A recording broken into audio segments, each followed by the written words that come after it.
Welcome to People Are Everything, the show that's a bit like Desert Island Discs, but rather than bring music, I ask my guests to bring the 5 people that have shaped the person they are today. And today we are joined by Sophie Bryan. Sophie is a remarkable woman. She's been on a successful TED Talk. She has her own business helping work-based culture. She has her own sex therapy business, which we'll come on and talk about. And she's a real live wire. I mean, she's got so much about her. And as you'll come to hear, she's supported by some incredible people. You'll also come to hear that her dog is in throughout the whole recording. And we took the executive decision to not allow her in the room. But you'll actually hear that she's protesting very loudly in the background. But I hope that's not too distracting for you, and actually that you can just sit back and enjoy the conversation with Sophie Bryan.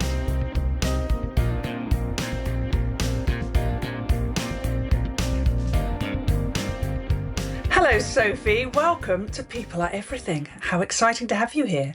I know. Hello, Julia. Lovely to be here. Have we ever actually met in person? I'm not sure we have we? No. We're like virtual friends. Yeah. Yeah, we've shared quite some intimacy though, right? Lots of our life story, but we've never actually physically been in the same room as each other. Maybe that's our thing. Maybe if we did meet, we'd like be really clammed up and not say anything at all. It'd be too awkward. No, I don't think that's going to happen. Well, I've been really looking forward to this because I don't really know which direction we're going to go, because there's many directions you could go with your life and your interests. So I'm really interested to see which part of you is the most talked about today. But I remember meeting you. I think we were introduced when we collaborated on the book, wasn't it, Breaking Barriers? And you wrote something about sex and magic, something like that. I remember it being something. Love, sex and magic. Oh, good. I've missed one out. Yeah, that's well remembered. Yeah, there we go. And I was writing something about belonging in the workplace and things like that. And I think we sort of, and there were several people in that book. I think there were like 14 contributors, but I think you and I have prevailed. I haven't really kept up with the others. So there must be some sort of connection here. Yeah. And I followed your podcast as well. I can't remember. I've got to try and get this right now. Something to do with being a rebel. Yeah, rebel work. Rebel work. Yeah, that's right. And I've listened to those when they're broadcast, and so I kind of feel like I'm with a pro. Let's see if I can match up. But no, it's lovely to have you. And before we kind of get into your 5, I mean, you know the format. We've we've shared some information back and forth. Before we get into your 5, I just thought for the listeners, if you could just kind of give an overview of who you are and what you're all about. Well, I don't know where to start with that question. It's always probably the most mind-boggling question of them all for me. But I think, okay, I'll take this from 2 directions. Is one, I am a workplace culture consultant. So I run my own consultancy called Ordinarily Different, have done for 7 years, which is why I think primarily meeting you with the book, Julia, your piece around belonging and people are everything, so deeply resonated with me, which I think is why we have a longevity of connection, whereas perhaps I mean, I'm still in touch with other people in the book, but I think why our connections kind of lasted a little bit longer than others, because there's definitely a synergy there. So I run a workplace culture consultancy. I help organizations create happier, healthier, more productive and more purposeful ways of being in the workplace, so that ultimately we have a really great human experience at work. And I think we are ultimately diminishing people at work when really work should elevate us. So that's one piece. I took my curiosity of the workplace and my background in HR over the past 23 years in a slightly different steer. I became curious about workplace dynamics, how people relate to each other, human psychology. And I just had this little curiosity around what about sexual dynamics in the workplace? Mm. How does that influence workplace culture?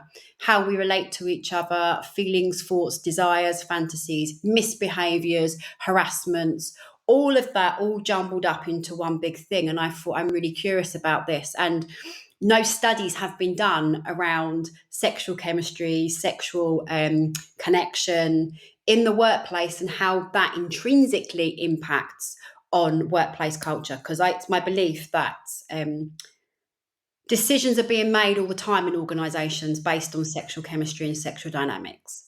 So, my hypothesis on this led me to studying human sexuality, sexology, and relationship psychology.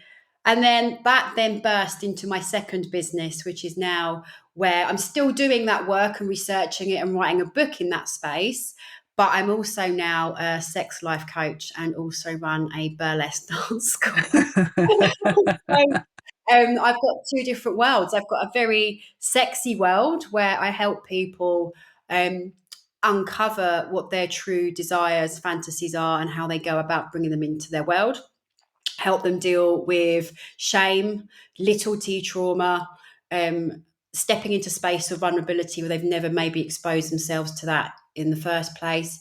So, yeah, it's a really gorgeous place to hang out, and it's a real privilege to have a corporate kind of focused career as well as something that I really feel like impacts on the individual and humanity at large, right? Because if sex stops happening, we as humans don't procreate. So, So you're doing this for the yeah, world. I'm doing it to keep people alive. I love that. Okay, well, I'm going to try not to blush throughout this whole podcast then, because it depends where you're going to go.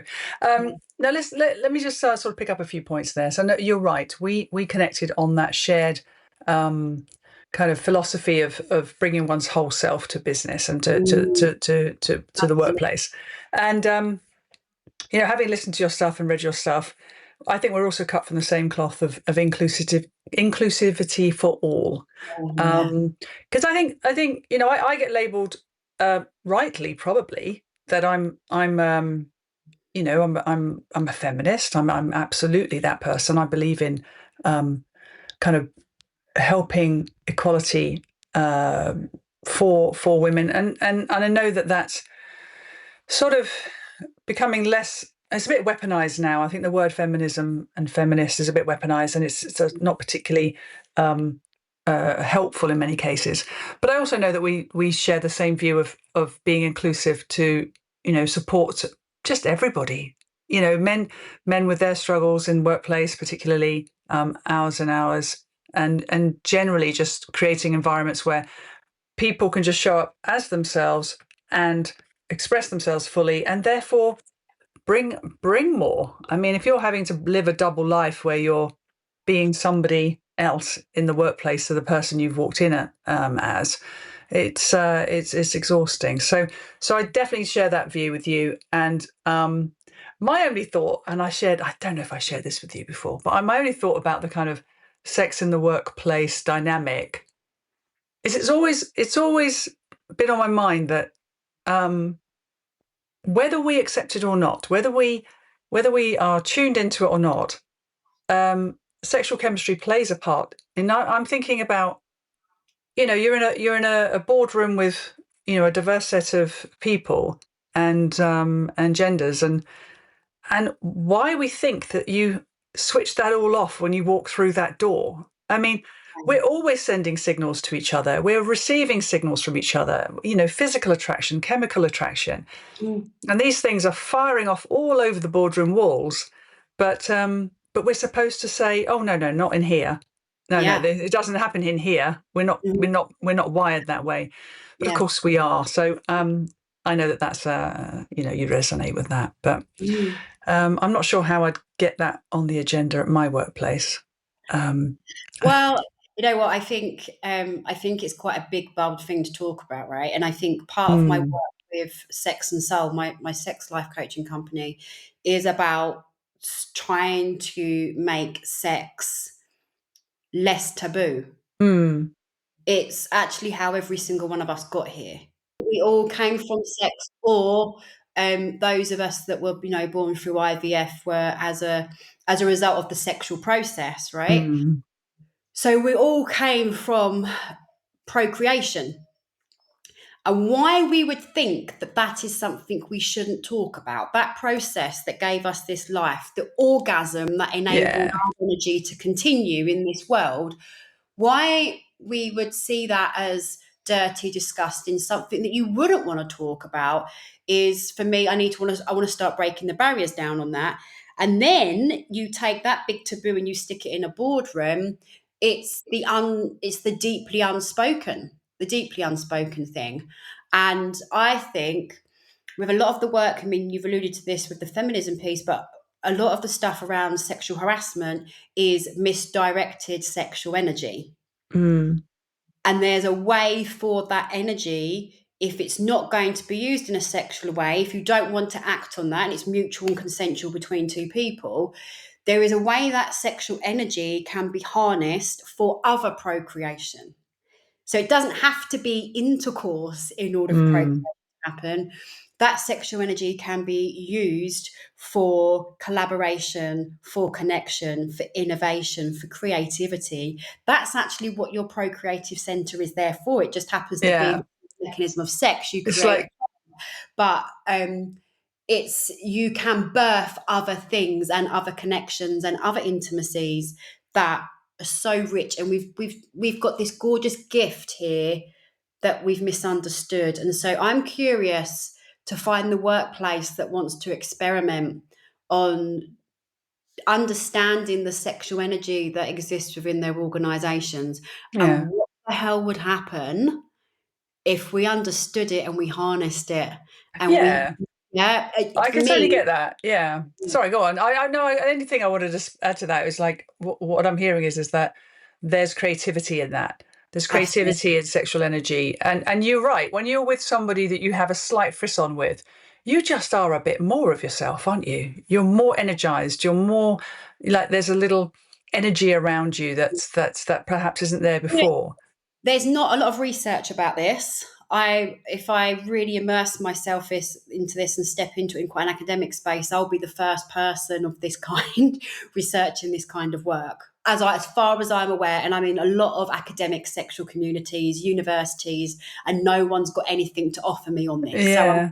So I, even my latest AI search with chat has said so for nothing. No one's talking about it. So, but if I really allow that to come to the fore and be present, there's definitely research for me to develop. But the one piece of research I have found is around people that have crushes on people at work, that fancy someone at work. Yeah. So they interviewed around 2,000, 3,000 people. And they interviewed people that didn't have workplace crushes, and they interviewed people that did have workplace or amuse someone who was like, I quite like it when he's in a meeting or when she's there. Blah, blah. Their performance increases by 20, Absolutely. right? Uh, And I was just like, yes, of course it does, because I know myself when I have been in meetings where I've been sat opposite the guy that I'm like, yeah, I show up as my best self. I'm yeah, absolutely I on totally get that. fire. And Yeah. you bet the night before, because I know he's going to be in the room, that I have made that PowerPoint is Yeah. Yeah. absolutely hot. So there's a performance aspect here as well that plays into us acknowledging this sexual chemistry. Mm. And I honestly think if we learn to understand it better, then we can have a more honest human antidote Yeah. to sexual harassment and the Me Too movement than simply just telling people, pack it in, Yeah. No, I get right? that. I like 'Cause that. I like it. that's going against human nature. So let's go Yeah. into human nature, figure out why it's going wrong, find out a better place to put it, and then see what happens. All right. Well, anybody listening today who wants to put forward their company for Sophie's experiment, Please. please get in touch. No, I love that. I think we know anecdotally from our own personal experience that is real. That is a real thing. And I love the way you're framing it. It's like, let's take those natural forces, shall we say, channel them into creative engagement, let everybody bring their best selves because they've got some kind of frisson in the room. I quite like that. Yeah. Okay, good. Well, listen, let's get into the sort of the reason we're here. We're here to talk about the 5 people that have influenced you to the person you are today. And I've been asking my guests this next question, and I find it so revealing, which is how have you found the process of choosing your 5? Difficult because I could only have 5. Mm-hmm. Those are the rules? Yeah, and I'm a rule breaker, so I've turned up with 6. Oh, we'll see about that. I haven't done that. But it was difficult because I think there are so many people who've influenced my life in so many ways. So trying to whittle down that 5 has been really hard. And also thinking, oh gosh, like when people know this podcast has come out, there's going to be people hoping they've been featured on it and they Yes. haven't. Yeah. And actually, I think perhaps 1 or 2 people might be quite surprised that I've chosen them. And Oh. so, yeah, so it was a very easy, natural, very gut instinct, already knew the answer kind of thing. But it was also process of how do I whittle them down to 5? Okay.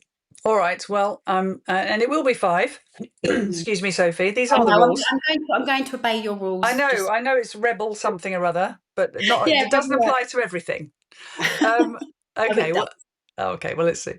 You're going to win this, aren't you? No, How about? Okay. Well, let's good. Let's just get into it. And you're right. So many people I've spoken to, and they want to say, but what about this? What about that? And I say, the caveat is, I am making you do 5, and it's about the person you are today. Now, if you go flowed back and forth over your timeline, I'm sure it will change, and in the future it might change. There might be other people that you might bring in, but right this minute, these are the 5. So who made it first on the list? Tell me that. well, I think first and foremost, it had to be my daughter. Oh, good. So, Mila Victoria Bryan is her name. She's, as at the time of this recording, she is 12 years old. And of course, she has divined a massive part of me. She's the human, the energy, the soulful life form that has made me a mother. And I, in all honesty, never wanted to be a mum. I've never craved it. I never really had ambition as a young child to be a mum. Yes, I mean, I had dolls and things, but actually there was never this like, oh, I can't wait to be a mum feeling within me. And I think I'd grown up most of my life feeling like I wasn't very maternal. And my husband, now ex-husband, and I both decided, okay, let's do this as an experiment, shall we? Shall we try for being parents? Let's see what happens. Neither of us really particularly attached to creating a family or not. Both of us were not really driven to create a huge family in any way or even have children. But the timing felt right. I was 27 and I was at a pinnacle in my career. It felt like a good point to take some time out. And then she arrived almost 9 months later after having that discussion. I fell pregnant immediately and I didn't have time to get my head around being a mum. And I thought, oh gosh, how am I going to do this? And then she arrived, and I think all parents will say this: your life is never the same ever again, right? When Yeah. you have this small human in your world that you're now in charge of. But I mean, she's been in my life for 12 years now. There's many stories I could tell you about how she's changed me. However, I think if I could take maybe just a few kind of bullet points as to what having a daughter has meant for me, I think she has enabled me to access part of myself that I didn't know existed. There are things where she's tested me unbeknowingly to me and unbeknowing to her. This is like when she was an infant or even as a toddler, where things have tested me and I've had to take a step back and gone, oh, why have I been triggered in that way? Why is that annoying me? Why is that upsetting me? Why am I getting emotional about this? So I birthed her, I carried her for 9 months. I feel like there is such a huge extension of myself in her. And she reflects back to me parts of myself that I want to celebrate. And there are also deep parts of me that I am quite ashamed of, actually. And she mirrors them back at me. And I'm like, oh, okay, this is something that needs to be processed. This is something from childhood trauma, ancestral trauma that I need to work through. And she's constantly playing that role for me. So this kind of light and mirror. I also think there is an element here of unconditional love that I didn't know I was ever going to have access to. Mm-hmm. I think a love between a child is unlike any other love you're ever going to experience. The love you give them, the love they give you back. And yeah, that changes you when you see that as an infant who is dependent on you, and that love that you just have to give in order to keep them alive. And then as they grow older and they start becoming little mini arseholes, and you're like, and I still, not that she was ever one of them, it was the other kids were the problem, not her. But, We're discussing all children now. yeah, no, truly, my daughter is superior to everyone else. But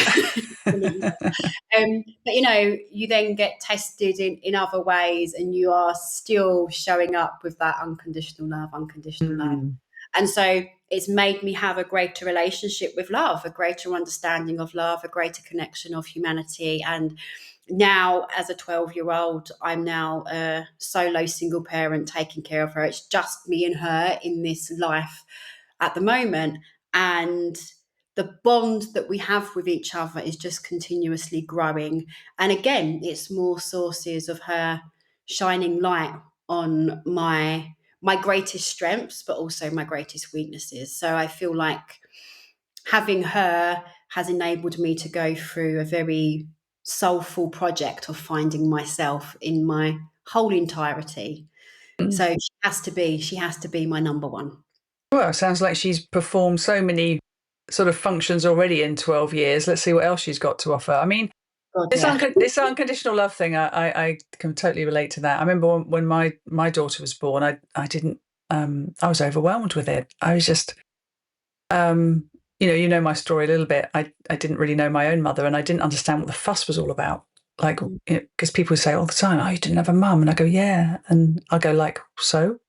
And then you have your own child, and you go, "Wow, okay, this is next level love." And Mm, I'm not sure it's unconditional in reverse. It's got plenty of conditions, that the bank of mum is always open, and the washing gets done at the weekends, and there's all kinds of conditions. But I know what you mean. Fundamentally, there's a love. There's no other love like it than mm, between a parent and child. And I totally understand what you're saying about the reflecting back of you, the best and the worst. Like, it's very mm. confronting, isn't it, being a Yeah. parent? Because Mm, you're growing up so fast yourself. Everyone thinks mm, they're ready. mm. I mean, you weren't at all prepared. 9 months. What were you thinking? Um, No, I oh, wasn't. yeah. So it's like you were very unprepared. But I think even if you tried for a year or two and thought about nothing else, nothing can really prepare you for that moment. But it'd be swings and roundabouts, right? There's friends of mine that I know that are like 3 years in and still trying, right? Yeah, yeah, There's a pain of that just as much as I feel really selfish that I'm complaining that, literally I was pregnant within 3 weeks. Like, yeah, how fortunate was I? yeah, However, I wasn't ready to be a mum at that point. I hadn't mentally yeah, prepared myself for that. I hadn't had the longing of every month being disappointed that I wasn't pregnant. Well, the real longing for when's it going to happen for me? It never yeah, happened. yeah. Landed.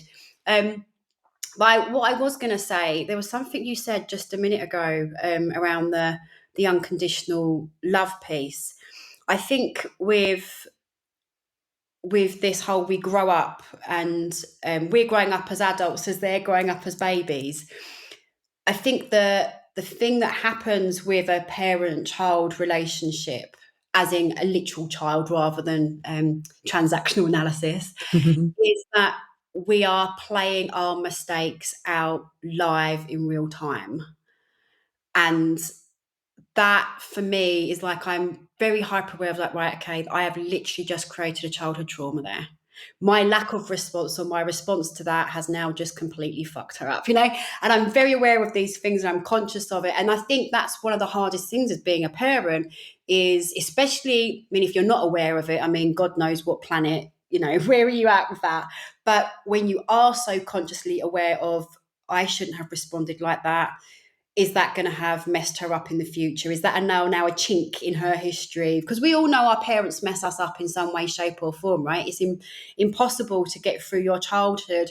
And even the people that haven't been messed up, in a way, have been messed up because their childhood was so perfect, right? So we never come out of our childhoods unscathed. Yeah. And I'm always consciously thinking, was that the thing that's done it? Was me showing up in that way or not showing up in that way the thing that's done it? So playing out our mistakes in real live time, they're happening in front of you. I mean, whoa, what a journey that's taken me on. Like, Yeah, and make sure you put a huge dose of guilt in there, won't you, for I've yourself? got right, huge Masses. dose of guilt, really healthy dose of shame, Yeah, chuck it all um, in. and a big dose of self-loathing. Yeah, the whole lot. Yeah, that's motherhood. Yeah. No, I mean, do you know, before we go on to number two, I just want to say one thing. My daughter recently, you say about outworking something. She absolutely nailed it with regards to my lifelong, I don't know. There was a moment, my lifelong wanting and wishing to be bright and shiny for everybody, and just generally, I'm quite a fixer of things. If you've got a problem, I'll fix it. I'm like the A team. I just thought of that, and you know what I mean. It's like I that was a nice. Sorry, but that's an '80s reference for everybody Yeah, here no, I over a agree. certain age. Will I'd get like that. to see you as like B.A. B.A. Baracus, Baracus with the all the chains. chains involved. I could do that. Um, so I've had this lifelong thing where I'm just this total pleaser. I want to be bright and shiny all the time, really, really helpful. And she called me, and I thought, I don't know, for some reason, I thought she hadn't kind of knew me, but didn't know me really. Because you know how children are very self absorbed, aren't they? We all are when we were growing up. I thought she hadn't even really thought about me and my ways. And she said, the thing about you, Mum, is mostly we just want you to just be. When I phone you and say I want, I'm hurting in some way, I don't necessarily want you to fix it. I want you just to acknowledge it and just Mm, say, "Oh, I'm sorry, baby. I'm sorry that's happened." And she said, "You." She said these words. She said, "I know that because of your childhood, you think we only love you because of what you do for us, but actually, we love you anyway." I was mm, in bits. I was just like crying, going, "Oh my goodness, this, a child of mine." Okay, well, she's mm, 23 now, but you know what I mean? She's still my baby, like mm, cutting right through the core of my biggest issue and just nailing it and reducing me to absolute tears. That's the power of that relationship. And that's what I meant by it being a healing thing. So anyway, mm, we could talk about motherhood all day, but I'm sure there's other people we should meet on your mm. in your list. So should we go on to number two? Who's number two? So next up is a really easy follow-on from me because I found this woman because of my daughter. And so if any of you have access to my TED Talk, I did a TED Talk back in 2018 about the Montessori workplace. What would the workplace look like if we followed the Montessori form of education? So it would be remiss of me to not include Maria Montessori in this conversation. Okay. Maria Montessori was Italy's first ever female doctor. So she was born in the 1800s in Rome, and she was adamant that she wanted to study medicine.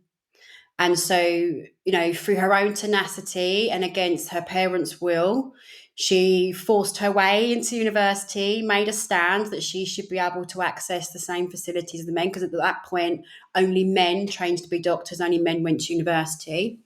And she was the only female in the whole of not only the university, but the whole of Italy's universities.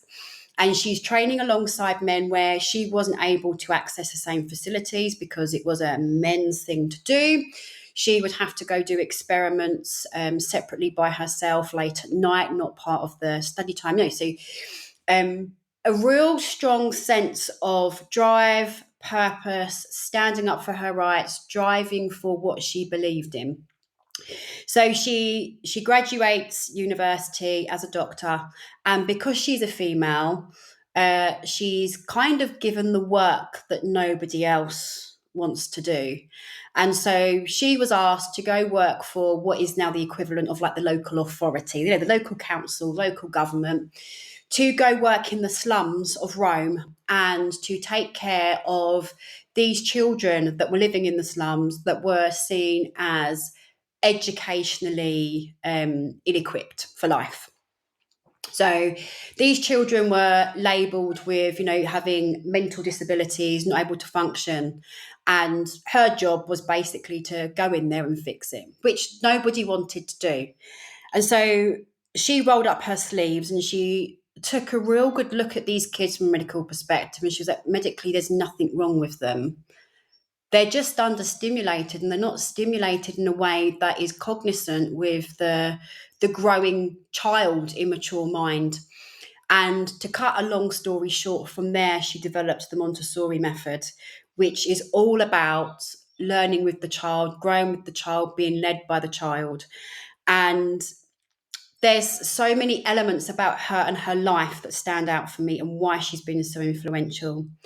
Firstly, the Montessori method in itself. I talk about this in my TED talk, and it will reiterate itself now because these are my top values for me personally, is around freedom. Freedom of movement for children, freedom of choice for children, freedom to follow their interests, their passions. When they feel it at the moment, they feel it. Curiosity, to step into that freedom and be curious about the world around them, and to want to pick up things, play with it, manipulate it, take it apart, put it back together, paint it pink, paint it blue, turn it into plasticine, whatever, but following that natural curiosity and learning through that curiosity. And the third one is around play and having access to play and learning through play and being able to immerse yourself in a playful state. All three of them are absolutely intrinsic to me. And I only realised that when I studied Montessori as a result of seeing Maria's work. I educated my child. Mila is educated through the Montessori method. My home then became a home of Montessori. I did a TED talk on it. I've spoken about the Montessori. It's become a huge passion of mine because it elicits all of my values. And Maria Montessori, for me, not only created that method in order for me to understand that and elicit it, but she's actually, for me, one of the biggest role models in my life. If I think about the adversity that she faced, she had to give up her son partway through her work because she wasn't welcomed as a female, but also equally not welcomed as a mother. And she sacrificed raising her son in order to birth this into the world. And I just think in all of the steps that she went through throughout her life, what an incredibly phenomenal woman. There's so much to her story. I could do a whole podcast. But whenever I'm having moments of my own self-doubt around what I'm putting out in the world and what I stand for, I go back to her every time. And she will always help guide the way for me. Amazing. I mean, gosh, I knew, obviously I know the name Montessori, I know the teaching method. But okay, so let's get into that. So I can totally see why you would want to take some of those methods into the workplace and the culture work that you do. Because, you know, freedom, being able to express yourself, being able to play, feel that you're seen as an individual, you know, who's not going to bring their best selves with that? I mean, you just are, aren't you? Yeah. You're kind of in your absolute flow.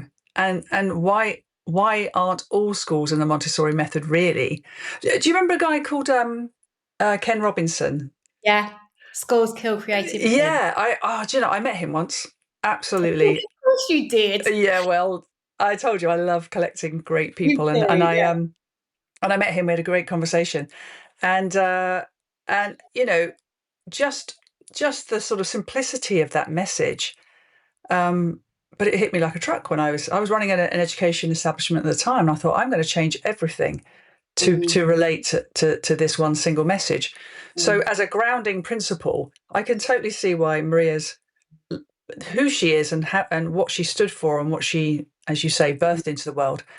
If that's your grounding, then you can check everything back to that and say, yeah, am I living in those principles? Am I living against her values? Am I living true to what she put herself through to bring us this wonderful gift?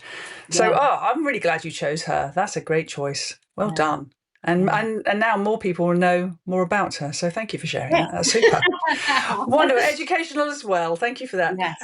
Okay, great. Can we get on to number 3 then? Who's number Yeah. 3? So number 3, still linking kind of into my family. Well, obviously, Maria Montessori wasn't my family, but found her through Mila. Is my auntie Rachel. Rachel is only 10 years older than me. So actually, I turned 40 just at the end of 2024. And she turned 50. So it's lovely. We meet these milestones at the same time as each other. So I grew up with a sister, and I also grew up alongside my auntie because of there only being 10 years difference. Rachel, for me as a teenager, was incredibly rebellious. I think a lot of my naughtiness comes from her. She enabled me to be naughty in a very controlled adult environment because, at the age of 14, when I want to go and see my first rock concert and want to go and stand at the front of a Marilyn Manson gig, I needed an adult to be there with me. And Rachel was there and supplying me the alcohol and the cigarettes that went along with it. And so, yes, there was a great time to be had in my teenage years with Rachel, and many a funny story that she'll be mortified now about if I put them on this podcast. However, she was and she is still now to this day, a very strong role model for me and how I have grown up with my rebelliousness, because it was always done in such a safe environment. That rebelliousness was always done in a safe, careful, considered way, which is how I consider myself now as a rebel. I'm not a reckless rebel. I'm a passionate rebel. And Rachel is 50. She lives alone. I've never really known Rachel to be in a relationship. Yeah, been one or two boyfriends as such, but no kind of real, as far as I'm aware, long lasting relationship. And what I absolutely adore about her and take great inspiration from is her independence. How she has so remained and honored herself, her needs, what she wants. She's lived in multiple different countries. She's set up businesses. She works in employment, but she has an art-based business. She quit her job many years ago and just decided as an adult to go and study fashion alongside all these like bright 18-year-olds, and Rachel's like in her late 30s, and she's studying alongside all of this kind of these new fresh ideas coming through, and Rachel's like, no, do you know what, my age is nothing, I've got this, I've still got a right to be here in this fashion college, and absolutely held her own there. And so her drive for life and her I want this thing, I'm going to do this thing, her independence and her rebelliousness have all been things that I have grown up as a child alongside. And alongside my freedom, curiosity, and play, I also have that same strong sense for independence, to follow my passions, and to not let anything or anyone hold me back from that. And I mean, she sounds brilliant. And I can totally see how having an auntie like that would just be so fun growing up. And I wonder if she looks at you and says, oh, there's a chip off the old block. I think she probably does. Do you know? We still get up to that same mischief now. Yeah, but Now we're in our 40s but and 50s. yeah, but I wonder if she's really like deeply aware of it, that her influence was so imprinted on you, and that you were just kind of two peas from that same pod. Do you think so? Oh yeah. Oh, Yeah, good. I think I would like to think that I influence her. As much. Yeah, in different ways perhaps, but Yeah. I would like to think it's a reciprocal relationship. But I definitely know that when I'm with her, when I'm around her, when I'm watching her stuff that she's putting out on Instagram. I just want to celebrate her, and I'm in so much admiration and awe of what she does and what she brings to the world. Oh, amazing. Well, you're very fortunate to have her, Mm, I think. yeah, I've got a kind of a patchwork of that, but not a single person that brings all of that in one place. So to have mm, that all in one person, that's a rare gift, isn't it? Oh, yeah. well done, Rachel. I'd like to meet her, Well done, please. Rachel. Yeah, as I said, like I like to collect people, and she sounds fab. Mm. Okay, well let's do number 4. Who's number 4? Right, number 4 is one of my closest friends, Emma. Mm-hmm. So I met Emma when I first started my HR career. I was 17 when I started my HR career. I met her at 19. So we've known each other for 21 years now.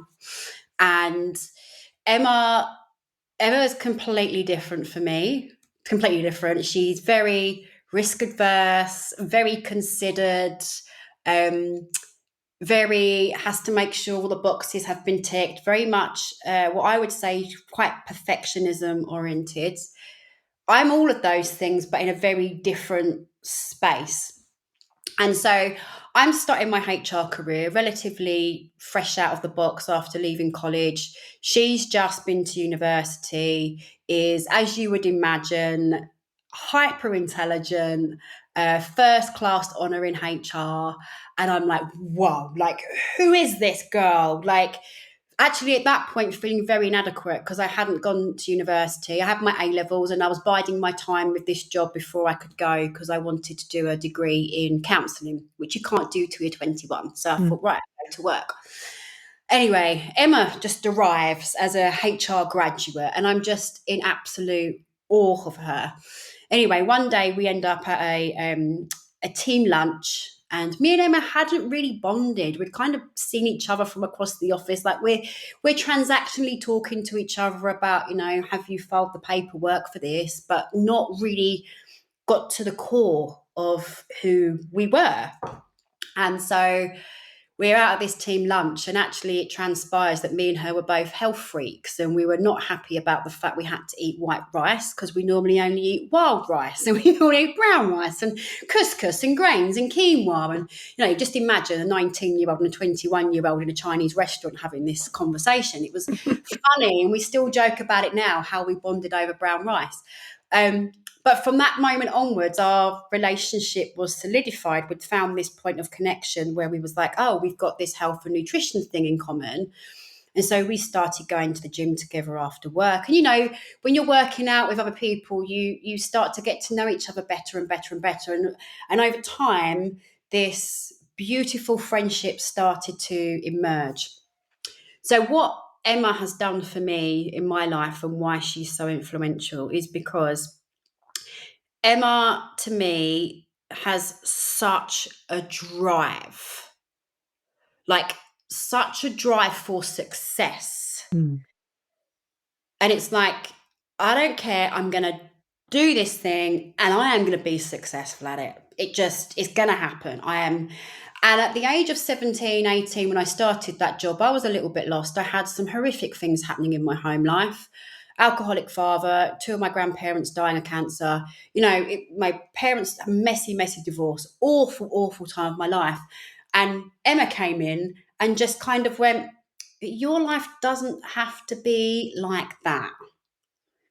Your life can be like this. And I'm like, Mm. all right, now I'm listening. Okay, how do I get there? And so she's taught me this insatiable drive for, I see something that I want. I don't just dream about it. There's absolutely no point dreaming. What's the point? It's invisible. You don't achieve it. It's like, if it keeps sticking, go make the goddamn thing happen. And that's Mm. exactly what I've done since I've met her. She has taught me, go do that thing. So there's that bit there. Emma, to me, I would class as, it's deeper than a sister. She is that one person in the whole entire world that if shit hit the fan for me, she would absolutely pick me up, put me back together. I honestly think I could ring her up tonight and say, Emma, I've done something absolutely horrific. And she'd be like, yeah, all right, come over, we'll sort it. What do you need me to do? In fact, what she'd do is she'd say, sit there, be quiet, have a cup of tea, I'm sorting it for you. Like she's absolutely 100%, again, unconditional love, right? It's unconditional love with her. And I've helped her out of some big scrapes. She's helped me out of some big scrapes. But yeah, that level of sisterhood with her, it feels unbreakable. But that drive, the tenacity to never accept what I've been given, because my life has not been easy. The first part of my life was an absolute shit show. So I could have easily have continued down that line, and she's taught me there's another path, and I'm on it, and I'm in it, and I'm doing it, and it's largely because of her. Amazing. And gosh, it sounds like so many things. Like I could just picture her back then going, that's enough of that. Sophie, you don't need to, none of that stuff that's happened before needs to be taken forward. Let's go. We're going this way. And then to be your kind of grounded, sensible friend that also has a drive, because the sensible friends, Yeah. you know, they absolutely have their worth, but you don't typically associate sensible, careful people with being driven as well and giving you that kind of access to your capabilities, and taking those dreams and making them real. But I Yeah. imagine she's somebody that everyone should have in their corner, a person like Emma that, and Yeah. also just knows you. And she's probably kept you alive, actually, Sophie, because you sounds like this rebellious side could have taken you into all kinds of bad places, Well, no, and she wouldn't have allowed it. I'm a very careful rebel. I always have been a very careful rebel. Yeah, So but that's probably Emma did that. I pick and choose my battles, and I'm very careful where I'm rebellious and where I'm provocative, and where I know I can push and where I know I can't. But yeah, Emma keeping me alive. Yeah, I think there's definitely a lot of truth in that. I've had some very, very dark periods in my life, and if Yeah. I hadn't have had the friendship in her, then I think I still would have made the same decisions. I think it would have just taken me a lot more mistakes and a hell of a lot longer and more pain to have got Yeah. there than if she hadn't been by my side through it. Yeah. And also, if you've got a friend like that, you will actually naturally will take more risks because you know she's there to catch you. Mhm. So it's sometimes those strong people in our lives aren't there to stop us doing something reckless. They're to enable us to do something slightly reckless Yeah, because you know they're there for you, yeah. and that's invaluable as well. So, oh, good old Emma. Yes, aren't you lucky, Emma and Rachel? Do Emma and Mm. Rachel know each other? Loosely, yeah, Uh-huh. loosely. Yeah, they've both met each other. Yeah, Yeah, yeah. I'm sure they'll have a lot to say. yeah. I'm sure they've definitely got some stories to say about me. Yeah, you just have to not be in the room when they're there. Yeah. All right, well that's great. So let's get to the last one then. Who's number five? Okay. So I've got it with a caveat for this one is to say that, oh my gosh, there were so many people I could have chosen for this last spot. And I think I just want to do a quick acknowledgement there of, obviously, my ex-husband over the past 23 years has played a massive part in my life. Probably quite difficult for me to talk about that and name him now Mhm. because we're currently divorcing and going through a split. But I actually just wanted to acknowledge him. Obviously, him and his family have played a very important part of my life. Nice. So I just wanted to acknowledge him because also equally, there's no Mila without him. Yeah.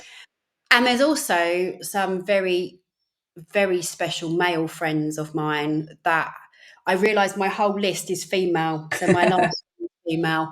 But I also wanted to acknowledge the role that the men in my life have played. The book talks about my dad, so I didn't feel the need to bring him up here because he's already had his hair time, so he's Yeah, not yeah. Fair enough. here. And equally, my mum. But also, yeah, some very, very close, special male friends of mine that I hold dear to my heart who have also exponentially changed my life and allowed me to see myself in a different way. So that point leads me on to the next person, and that is my friend Sarah, who has played a similar role to Emma, but in an incredibly different way. And actually, some of the greatest relationships, some of the greatest loves, exposures of my life and what my life is now has come because she has been the catalyst of those things. And so she came into my life. Oh, I want to say 2016, so about 8 years ago or so. We both met at a conference. She was speaking at a conference, a bit like how I felt like you and I had a synergy. I just saw her on the stage and thought, this girl is speaking my language. And I'm a bit of a connector. Like when I see people I resonate with, I magnetize myself towards them and I bring them in. And before you know it, you're part of my life. You're sleeping in my house, having drinks of wine with me, going off on holiday with me. You can't shake me off. And that's kind of what happened with Sarah. Um, Sarah and I collaborated. We created some business together, and it was very, very clear that we were so in synergy from that perspective. So we have a professional relationship in that respect. But Sarah goes so much more deeper than that for me.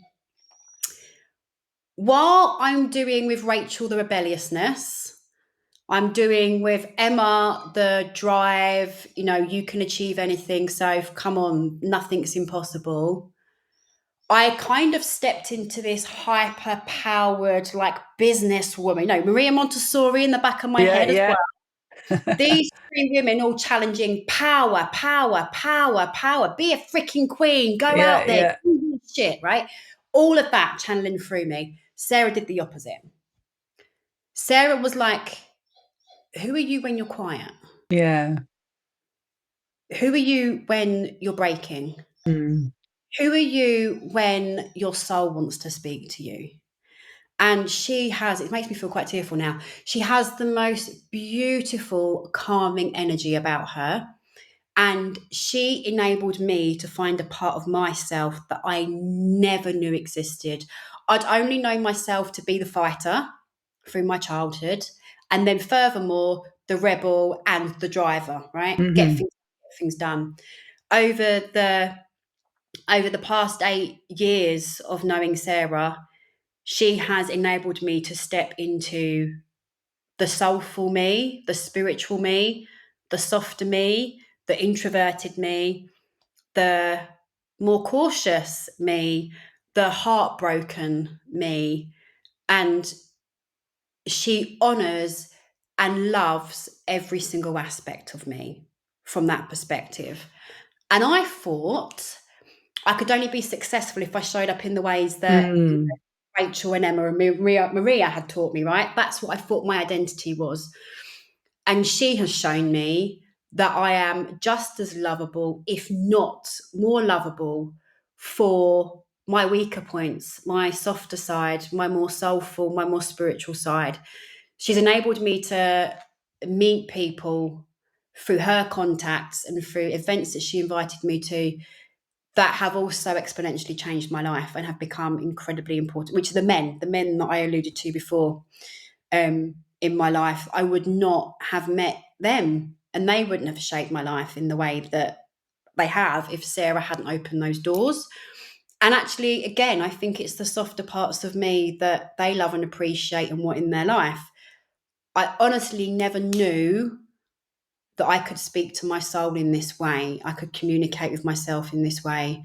And I didn't have to be the Sophie who's got the podcast and the TED Talk and the book and look at what she's created and look at the Louis Vuitton handbag and the Audi on the driveway. I thought I had to be all of those things to be loved and recognised and be successful.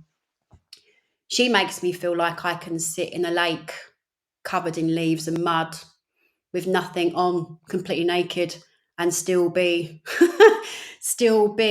the energy and the passion and the drive that I am in the world without having to be all of this stuff that I enjoy doing, but I don't need to do it to be loved. And so, she, much like Mila with the unconditional love, Sarah has shown me a route to some self-acceptance and a huge uncovering of my personality that I never knew existed. Well, honestly, what I'm hearing is that she's sort of connecting all the parts for you and giving you, if you like, permission to drop all those sort of layers, those protective layers. And I can relate completely. You and I are quite similar in our childhoods, different circumstances, but coming out of a childhood like that for both of us was, our self-worth was very much built by ourselves. We created our self-worth through self-action. Mm. And that's a a hard habit to break, as the song goes. Mm. It's like you just get almost addicted to it, like, Mm. and you have to keep that energy up all the time, and be relevant and do all the things that you think are going to get you accepted and loved. But as the great Brené Brown said several times in her career, it's the softer sides of us that, if we can tap into and bring them out to the world, are the most attractive things about us. It's Mm. that strength in vulnerability, isn't it? It Yeah. says, "Here's all my soft underbelly. Give it a tickle or give it a kick. It doesn't matter to me. Mm. I'm all right. I'm gonna be fine." And I Mm. think that's hugely attractive. And if you can if Emma's, not Emma, sorry, Sarah has kind of taken all of those aspects of you and said, yeah, let's celebrate them. I don't have a Louis Vuitton bag, by the way. Do I need to get one? I don't have one of those. I've got several. You can borrow mine. All right, now we're friends. I didn't make it on your list, but maybe next time. Um, no, I mean, I get your point. It's like, outwardly, you're a very successful woman. You're very at peace with who you are, and you've come across extremely confident. But all of us have our softer Mm. underbellies, and Mm. for her to help you bring that out and make you more. I mean, I can imagine. I didn't feel this way about you when I first met you, but I can imagine if you are at all, maybe slightly introverted or whatever, meeting you in your full power without the Sarah soft bit could be a little bit intimidating for some people. Well, I've had that feedback many a time. Mm, People that have subsequently connected with me, but would then tell me, when I first met you, I was intimidated by you. yeah. And it's actually painful. It's really painful to know that me and my full energy is too much. And I'm actually experiencing this right now. I've got 3 friends in particular who have had to put boundaries around our friendship, our relationship, because I am too much. Oh gosh, don't say those words. Those two words to me are like Uh, my kryptonite. When someone says you're too much, I go, I can't yeah, bear it. it's like my Achilles heel. That's the thing that will Yeah, like knock me out. yeah, Um, but it's not new news to me. I'm quite mm, aware that I'm quite a big energy. yeah. Big energy, but I have no intention of diminishing that. But I equally need to be respectful of the boundaries that Other they have people need. in Yeah, place in order for them to exist in my life. So of course I honour those things. But it never ceases to be painful to me when someone says to me, I used to be intimidated by you. That's the yeah, reason. That's the reason why I didn't talk to you at such and such. That's the reason why it took me so long to send you an email, blah, blah. However, the saving grace in that for me, the way that I reflect back on that and make that less painful is, but hey, Soph, you've now provided a safe space in order for them to tell you that. yeah, absolutely. So you So, cross. right. So, whilst I may have shown up in this big space, which actually, when they break it down, it's like, actually, some of them have been in awe of me and actually want to follow that, but they're so frightened of what that might look like or feel like for themselves. And it's a fearful reaction because they've seen what they want playing out in front of them. And it's like, my God. So I kind of get that. And I'm trying to be kind to myself around that, telling myself that narrative, because, I could tell myself a whole host of unhelpful stories. But the very fact that I've been able to create a soft landing for that, Mm, environment where people feel like they can open up to me, they can share that, they can say, hey, Soph, do you know what? Like, can I just tell you something? Like, when I first met you, this was how that takes for the energy that I carry. That takes a lot of courage on their part to say that to me and to feel safe that I'm going to respond in a way that's compassionate, caring, and kind and not be triggered by that and go, what do you mean? Which I would never do. But I think, the fact that I know that and people have told me that and people give me feedback on that also stands a testament to the fact that I can carry the softer spaces too. yeah, And in Sex and Soul, in my sex life coaching company, that is all I embody. I have to do that softer side, that safer side, the mm, the caring, the nurturing, the soulful side. I very, very rarely ever play the driver, the rebel, the go-getter in that side of my business. It's completely that. And Sex and Soul would not exist without Sarah, with a few notable people, like, there's too many to mention, but other people who've influenced my direction in that space. But it's through knowing Sarah that all those people are coming to my life. And so, the Brené Brown quote that you said, people are attracted to your softer sides. They want to see that underbelly. All of those people have come into my life since Sarah has connected me to them, or has enabled me to be who I now am. Amazing. So, yeah, I basically have a sex life coaching business because of her. So Sarah, you can take credit for that one. All right, Sarah, it's all your fault. No, I mean, what a great set. I mean, we've come to the end of the 5, and it's so clear, how these people have shaped you, and their influence on you.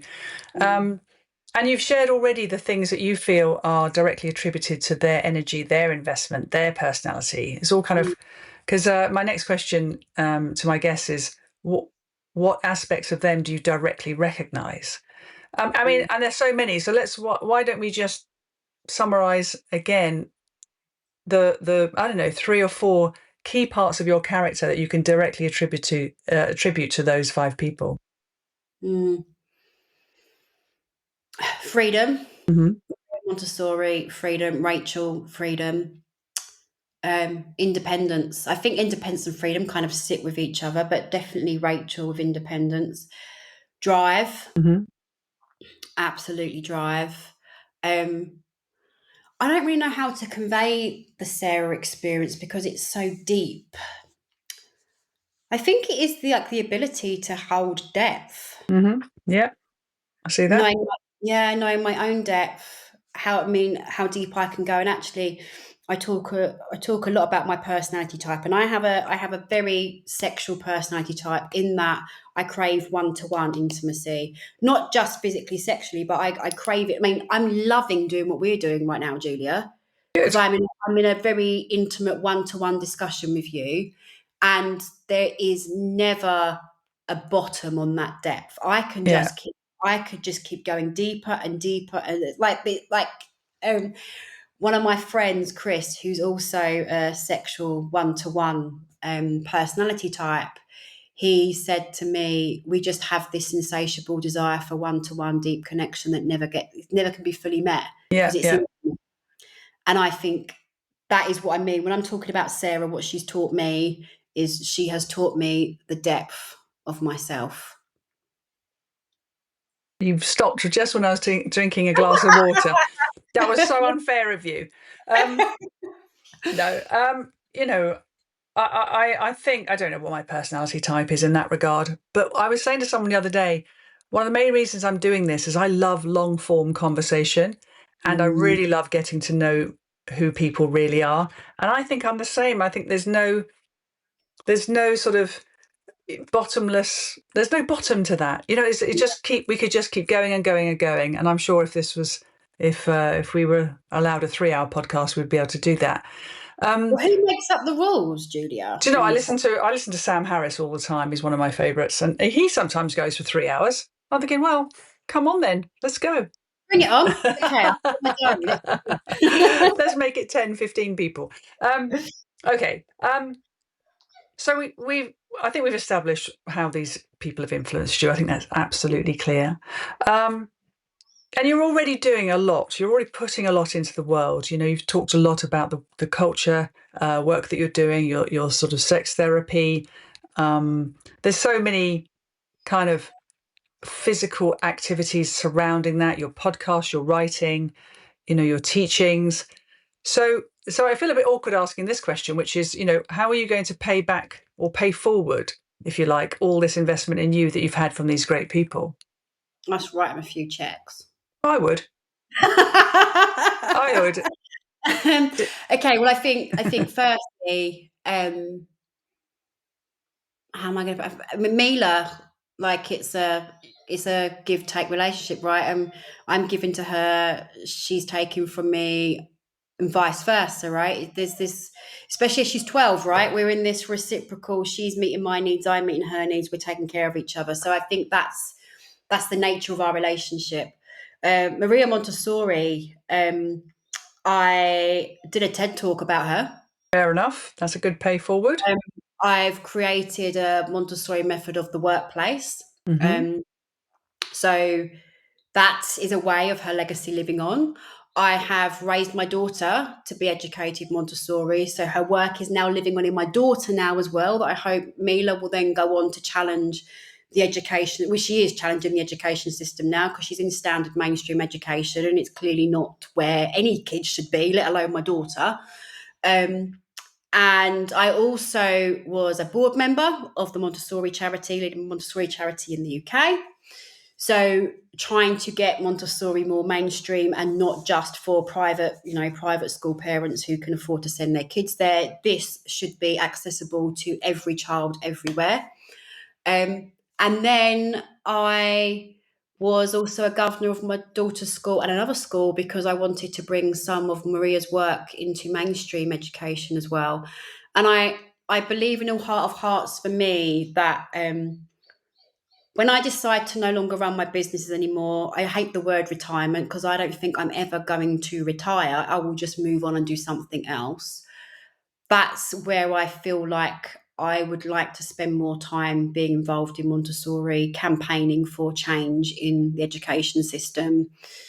I know if I able to build enough wealth, then actually start creating some of these schools Mm. for myself so that, people that can't afford to send their kids to private still have access to the magic of what this does. Because the irony is Maria Montessori developed this for impoverished children. And I now it's know. only, right. And the irony is it's only the parents who have money whose children have got they are fortunate enough to be in an affluent position that can send their kids to this place and have access to it. And I'm pretty sure Maria Montessori would categorically be against that if she knew that's what's happening. But if that means Montessori lives on or it doesn't, then it's the better way.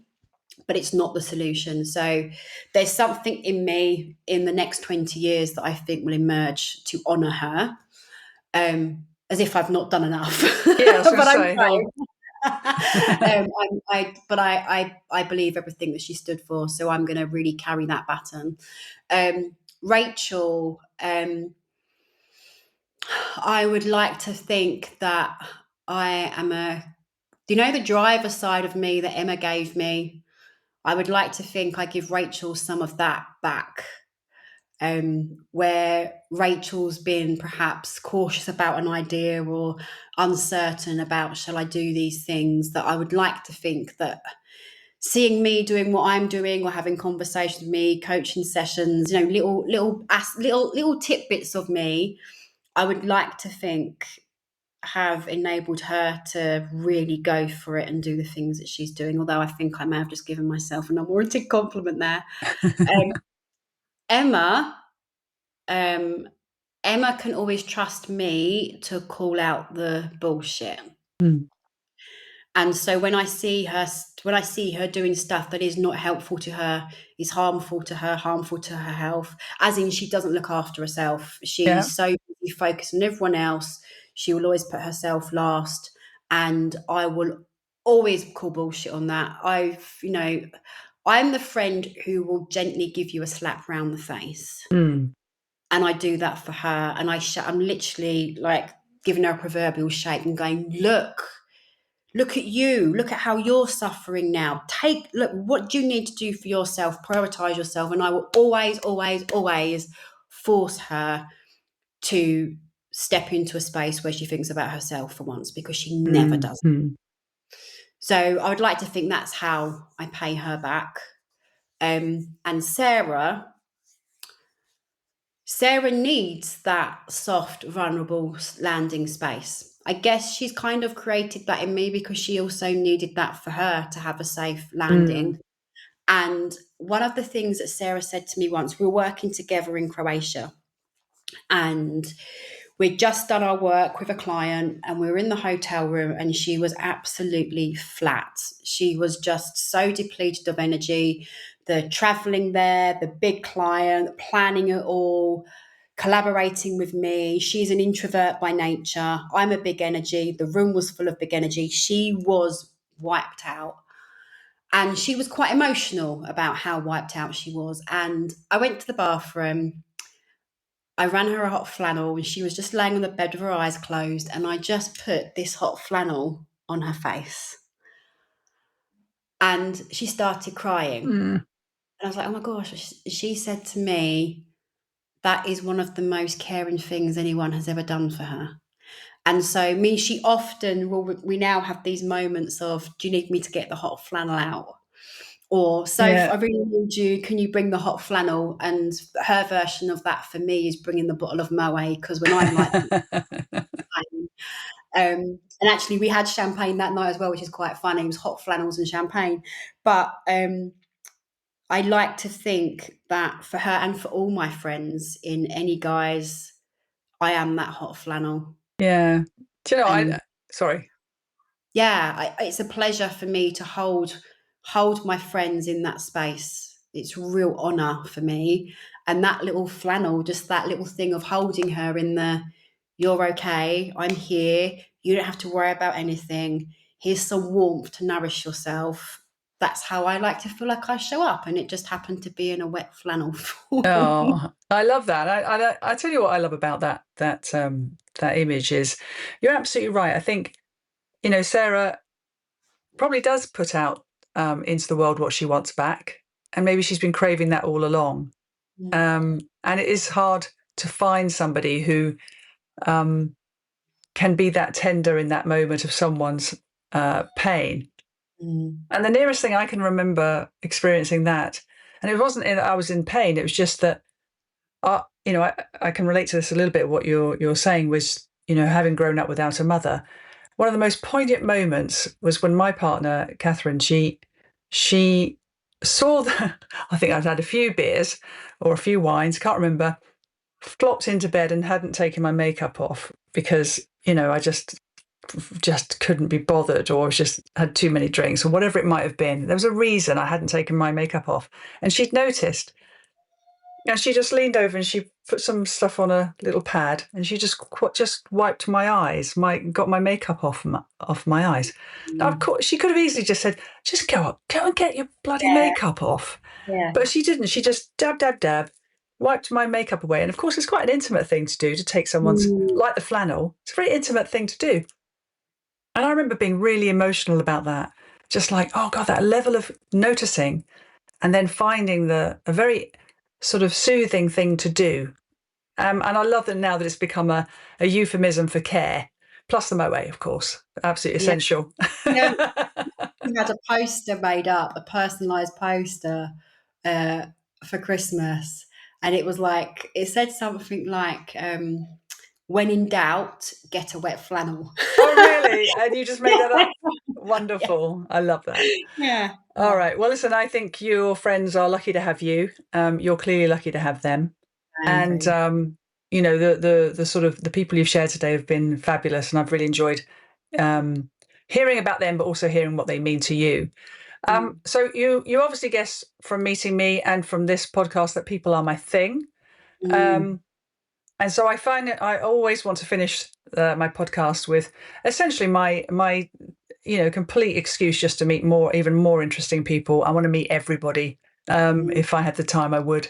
So I know you've had time to think about this, but who should I meet next and why? Ooh. Um. Okay. I don't. Yes. Okay. I've desperately been trying not to talk about this person, but he's here, and actually we'll balance it out slightly because You have got a diversity issue in your choice. So if it's a no, I male, know, I'm very aware of that, and I'm normally very diverse in my thoughts, but I just wanted, yeah, there was just some caution I wanted to exercise around some of that. So I have a friend who I think is doing some really impactful work in the men's space, men's emotion, men are really hurt right now. Mhm. The white straight male, I think, is struggling to find their place in society.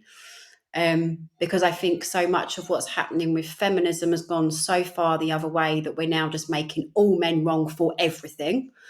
And yeah, I think men are now struggling with, I don't know how to be my authentic self. How do I show up? And how do I show up in my more feminine energy? How do I find a space where I can share that I'm breaking right now? And I think we're at a complete pandemic of mental health issues with men, and suicide rates with men is just exponentially increasing year on year. And so he's doing some amazing work in that space with some work he does in Brighton with this group called Icebreakers, where he gets men together on a Sunday and they go dip in the sea together. And as part Amazing. of dipping in the sea, they have men's circles and they share stories of what's happening for them in their lives, and creating a community where men feel safe to share what's happening for them. And I think what he's doing is very needed, immensely needed. He's got some very interesting stories, parts of his life that I think are very incredibly raw for him, but I think would be great for him to have an opportunity to share that, and where the 5 people that have influenced him have come Wow. from. Mm-hmm. Yeah, and he's been very influential to me, but he was 6. I cut him off. Well, he's made it on the list anyway. Yeah. What's his name? Joel Lawton. Joe Lawson. I know a guy called Jindy Mann who's works out of Berlin, and he's on one of my podcasts as well. And he's got a business called Leader Brother Son, and he does similar sort of work in sort of more of a corporate setting, I think. But I love the idea of icebreakers, everyone just kind of running into the Brighton beach. I'd love to meet him if you could assist in bringing us together. I think everybody would like to hear his story too. So, but thank you for taking the time today to talk to me, Sophie. I knew it was going to be a pleasure. I knew it was going to be fun. I didn't blush once, actually. I was quite pleased with myself. I know, I was very reserved. I didn't tell you any of my sex stories, my sexual clients. I kept that all very under wraps. Yes, well, good, because I would have absolutely blushed and have had to shut it down. But no, it's been fabulous, and thank you for sharing your 5. I hope you've enjoyed the experience too. Yeah. And yeah, let's get that. Well, I want some moe. I want moe and a warm flannel, please. Next time we see Well, each other. can I just quickly say, it's funny you say that, because my laptop that we're recording on now was the other side of the room, and it was actually overlooking my Moe shelf with all the champagne on there. Okay. And I thought, that's really unprofessional, so I'll turn the laptop so you can't see it, but maybe I should have done that now. Yeah. Okay. Now I know it's there. I'll be round. Listen, thank you so much for today, and all the best. You too, Julia. Thank you so much for having me.